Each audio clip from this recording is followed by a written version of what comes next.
The emission reductions is absolutely an irreplaceable part of the equation, and we cannot forget the fact that when we are talking about climate change and reducing emissions, we're not talking only about lowering the pressure on the carbon budget in the atmosphere, but we're talking about the transition towards an economy, a society, a change in culture, in the way we relate with nature. So it's very deep concepts that in order to achieve those goals, carbon reductions needs to happen. So and that can only be achieved through a lower dependency on fossil fuels.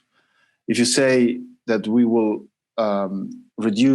suck up the air and filter that and reduce the CO2 concentration in the atmosphere, that can open the door for an option where you have more time to continue burning fossil fuels, and that's against the very nature of what we're talking about. This is where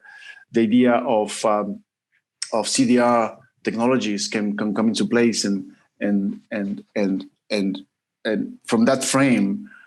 you can address things like overshooting, for example. When you say, we are in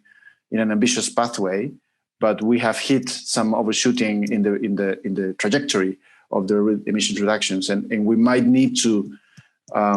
use some technologies in order to adjust a little bit that overshooting, not because we don't want to reduce those emissions, because there is a clear commitment to do it, but because using those technologies can help us reduce further. The same thing would happen with this idea that it is already in the IPCC reports that in the second half of the century, we should be not only net zero, but also negative in emissions.